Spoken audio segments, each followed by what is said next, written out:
President Biden and Vice President Harris are meeting with Asian American leaders in Atlanta today. The meeting comes in the wake of the spa shootings that left 8 people dead, 6 of whom were Asian women. Activist Amanda Nguyen is the founder and CEO of RISE. It's a civil rights incubator formed to help empower people to write their own rights into law. Amanda has recently been working to mobilize a nationwide response to a surge of attacks on Asian Americans, and she's joining us now alongside my colleague, Quickatake's Jennifer Zabisaja. Amanda, thanks so much for joining us. It's really great to see you today. You were speaking out about anti-Asian violence even before the most recent attacks this week, and you had a video that went viral back in February speaking all about just this. What led you to share this last month, and were you surprised by the reaction you got? Honestly, this shooting has been the worst form of validation. What does it feel like to have shared your soul and asked for your people to be heard, and then see a lack of response, and as a result of the lack of response, the consequences that you warned about have been realized? And I think that is something not only the people who have been speaking out about share right now, but also the greater Asian community who have been feeling this grief for so long. Amanda, talk about that lack of response, because I know a lot of people are pretty upset about what is and isn't being said on the ground there in Atlanta. I mean, how detrimental is it that at this point it hasn't yet been called a hate crime? It is another layer of pain. I can't begin to describe how heartbreaking this is. And so much about healing is about recognition. And that recognition has not happened yet from the authorities. So one thing that anyone can do right now, if you want to be an ally, is to reach out to the AAPI, Asian American Pacific Islander people in your life and say, hey, I know that this must be a very tough time for you, and I'm here for you. And, we saw a House hearing on Thursday. New York Rep. Grace Meng, she actually got really emotional speaking back to another colleague who she felt like was not addressing her concerns. I mean, what do you want to see from lawmakers at this point? How can they support the AAPI community better? Unequivocally, elected leaders, regardless of their party, should at this moment loudly denounce the hate crimes that are happening and encourage that people stand up to this. It is a fundamental tenet of this nation that if we are truly brothers and sisters equal under this law, that people need to have access to the rights that are given to us. Lawmakers took an oath to uphold the creed of this country, the promise of this country. And what I'm asking each one of them to do is to wake up and choose to uphold that oath they took. Amanda, to that end, I want to play you some sound, a clip from an interview that I did yesterday with Senator Elizabeth Warren of Massachusetts. I asked her about AAPI violence. Here's what she had to say. Take a listen. We have a collective responsibility, whether it's our group that's being targeted or not, to call it out. That's what we must do.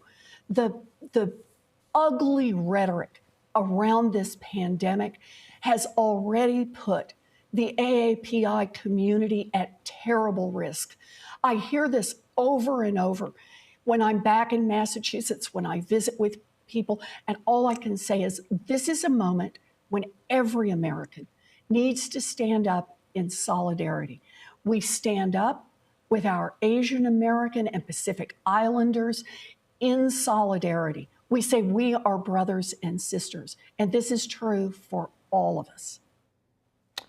I want to get your reaction to the senator's comments there. Is it enough for all Americans to stand up with our AAPI brothers and sisters? What else do we need to see? What else do we need to see from lawmakers? It's a first step. And, even the way that we have to answer that question, which is just begging for our humanity to be recognized, begging for our dignity, our stories to be told. You know, it's the bare minimum. Silence is violence. It has erased our humanity.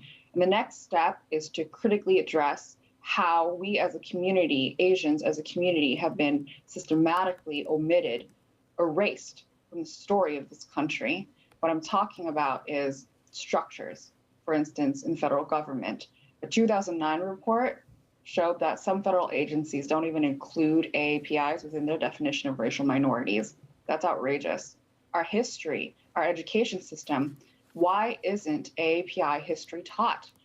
Most people don't know that one of the largest lynchings in US history was against the Asian American community. People don't know that we built the railroads that connect this country, both our grief and our excellence. And we're talking about stories that create empathy. That's mainstream media, and that's Hollywood. All of these structural places have a responsibility to depict us responsibly and to tell our stories. Because if you don't, there's blood on your hands. And Amanda, just finally, I mean, of course, the work is not on you to do or on just solely the AAPI community, but you as a founder of RISE have been able to get a bill passed with Congress. So I wonder, are you planning to work on laws or help other people around the country who are feeling this way and want to speak to their representative? Is RISE going to step up and do something on your own? Yes, we've passed 33 laws in the past 6.5 years. And I'm proud to say that all of them have been bipartisan on various issues. These laws are reflective of grassroots organizing. And that's what it really comes down to. RISE is about helping community members be able to pen their own civil rights into existence, because the people who have the solutions to the world's most pressing problems are the people that live that problem every day.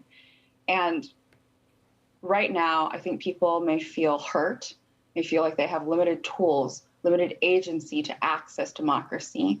And what I want folks to know is that more than ever, your voice is so powerful, that no one is powerless when we come together and no one is invisible when we demand to be seen. So if you want to help out, if you want to be an ally to the AAPI community, you can sign up to volunteer at risenow.us or donate at risenow.us/donate.